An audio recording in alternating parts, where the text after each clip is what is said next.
दोस्तों, मेरे चैनल में आपका स्वागत है। और आज की वीडियो मैंने मेरे दादाजी और मेरी कहानी का मैंने सेकंड पार्ट बनाया है। इसका फर्स्ट पार्ट मैंने कुछ दिन पहले अपलोड किया है। आप ना जाकर के देख सकते हो, उसकी लिंक मैं डिस्क्रिप्शन में डाल दूंगी। आप वहां से इजीली जाकर के चेकआउट कर सकते हो। और जब आप फर्स्ट वीडियो देखोगे उसके बाद सेकेंड देखोगे ना, तो आपको ईजिली समझ में आ जाएगा। तो हम आज की वीडियो शुरू करते हैं। बचपन होता है ना, अगर वो हमारा ना दादा दादी के साथ में बीतता है ना, तो हमारे बचपन को एक सही दिशा मिलती है। हमारा बचपन सही तरीके से बीतता है, क्योंकि जो हमारे दादा दादी होते हैं ना, वो कहानियों के माध्यम से हमको सही गलत में फ़र्क समझाते हैं, हमको अच्छी अच्छी सीख देते हैं, जो वो हमेशा हमारी ज़िंदगी में हमारे काम आता है। तो और ना उनके साथ में जो बिताया हुआ समय होता है ना, वो बहुत यादगार समय होता है, गोल्डन समय होता है। और दादा दादी होने का सबसे बड़ा फ़ायदा है कि वो हमेशा अपने हमको ना, हमारे जो मम्मी पापा होते हैं ना, वो डांटते हैं, मारते हैं, हमेशा उनसे बचाते हैं वो।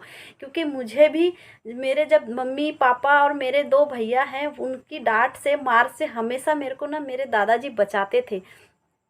तो जिन्होंने भी अपने दादा दादी के साथ समय बिताया होगा, या जो भी अपने दादा दादी से प्यार करते होंगे ना, वो आज इस वीडियो को देख करके ना, मतलब उनको याद ज़रूर करेंगे। उनके चेहरे पर एक छोटी सी मुस्कुराहट ज़रूर आएगी। और हम मैं क्या करती थी, अपने दादाजी के साथ में मिल कर के नई नई रेसिपीज़ ट्राई करती थी। क्योंकि मेरा 12th हो चुका था, तो मैं ऑलमोस्ट घर में ज़्यादा रहती थी।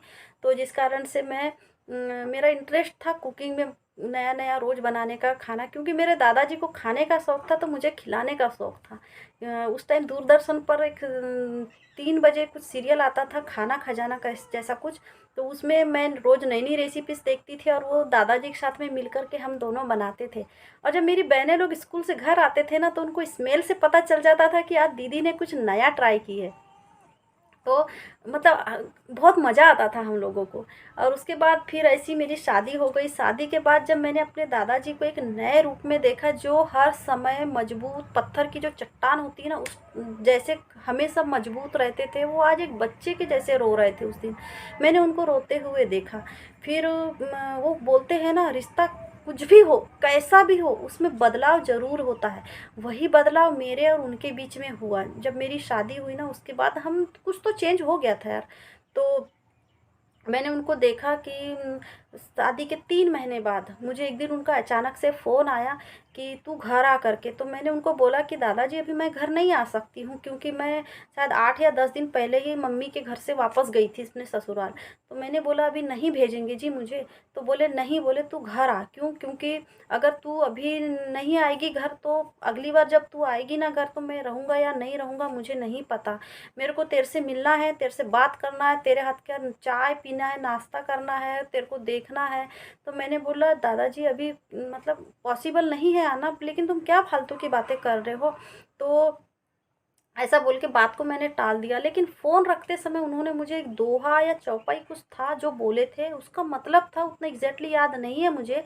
लेकिन उनने बोले थे कि मतलब उसका मीनिंग था कि लड़कियां शादी के बाद हमारी कितनी पराई हो जाती है, ऐसा मीनिंग था शायद उसका। और फिर ना 3 दिन के बाद जब मुझे घर से रात को 12 या 1 के बीच फ़ोन आया कि दादाजी नहीं रहे, उस टाइम मुझे समझ में आया कि वो मुझे क्यों इतना बुला रहे थे, इतना फ़ोर्स क्यों कर रहे थे मुझे बुलाने के लिए।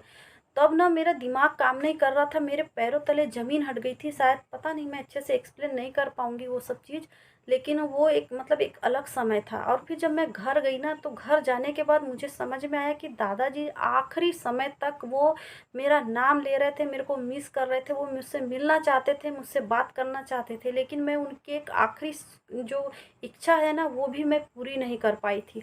और इस चीज़ का पछतावा पता नहीं मुझे पूरी लाइफ में रहेगा। लगता है मानो ऐसा कुछ अगर हो जाए जिससे कि मैं उनसे एक बार मिल पाऊँ, एक बार। लेकिन वो पॉसिबल तो नहीं है ना। तो लेकिन जो सिर्फ आज मेरे हाथ में पछतावा है, उसके अलावा कुछ नहीं है।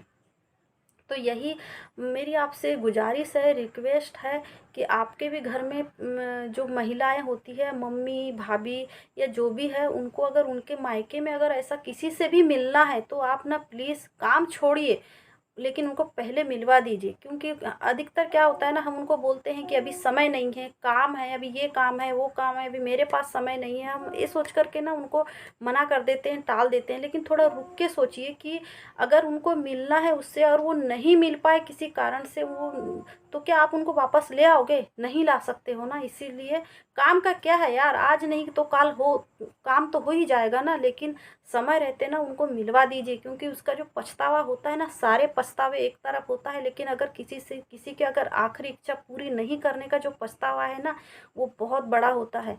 जिसके भी पास अगर ये फील किया होगा ना कि क्या पछतावा होता है, तो आप अच्छे से समझ सकते हो। आपको भी अगर आपकी लाइफ में अगर किसी से मिलना है ना, तो काम छोड़िए, पहले जा कर के मिल लीजिए। क्या पता आगे आपसे वो समय रहे ना रहे। तो यही मेरी आज की वीडियो है। तो पसंद आए तो लाइक करना, चैनल को सब्सक्राइब करना, और वीडियो देखने के लिए आपका बहुत बहुत धन्यवाद। Thank you so much.